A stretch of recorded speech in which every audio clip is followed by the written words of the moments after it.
So, ever since I was a little kid, I loved playing video games. While I loved playing games, it wasn't until high school that I started to think, well, maybe this could be something I could do more of. Of course, back then, it was only a dream job. I would tell my folks, and they would smile and nod. They probably thought it was just a phase I was going through. I never had any friends to help me work on video games growing up, but the one thing I did do since I was 15 was play Dungeons & Dragons. While I thought all those years of me playing D&D was just me being a huge nerd, I was actually learning the basics of game design and being a huge nerd. As I created worlds and Dungeons & Dragons for people to play in, I would also change the mechanics and how the rules worked in the game to fit my needs. Later on, my friends and I would work on creating our own game systems and our own worlds to run the games we wanted to run, and not just those found in the rulebooks. It didn't hit me until later that this was exactly what I needed to do to teach myself how to design games on my own. So as I started college, I began thinking more and more that maybe I really did want to make games for a living. I began working on a computer science major, only to figure out that I really didn't have the same drive for coding as I did for making games. I began to think that maybe there was no way for me to get into the industry. I couldn't code that well, and neither could I draw or paint that well, so what other venue was there for me? As I began to give up on my dream, I discovered the Digital Media Bachelor of Fine Arts degree here at San Jose State University. I had always been great with computers, and although I was never very good at drawing or painting, I was definitely a creative person. What really made the decision easy for me, though, is when I met the head of the department at that time, James Morgan.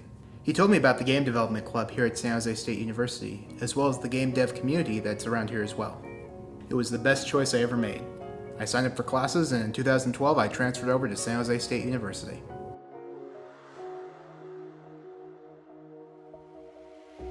For my final show, I knew it had to be something about games.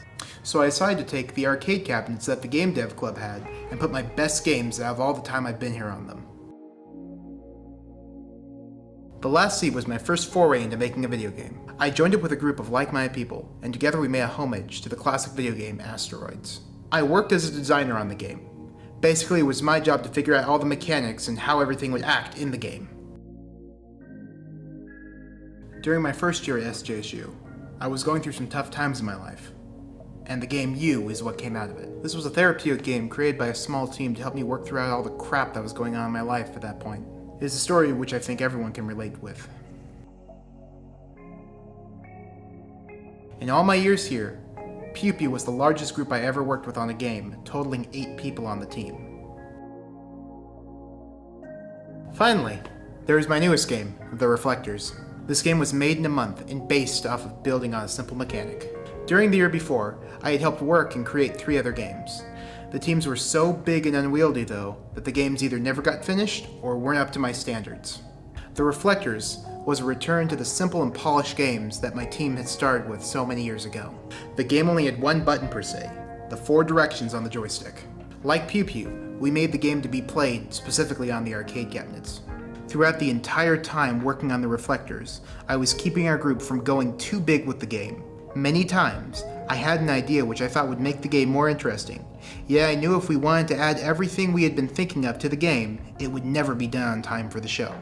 So finally, after all the work I put into getting the cabinets running and getting the games updated and ready to play, the show was a huge success.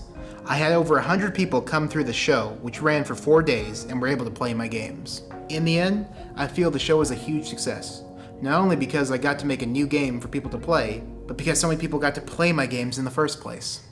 While I'm going to work in the game industry for a living, at the end of the day, if people can play my games and enjoy them, I feel I've done my job. I know it sounds corny, but I want to share my passion of games with anyone who wants to play. The love for games brings people together, and I want to be the person who makes those games.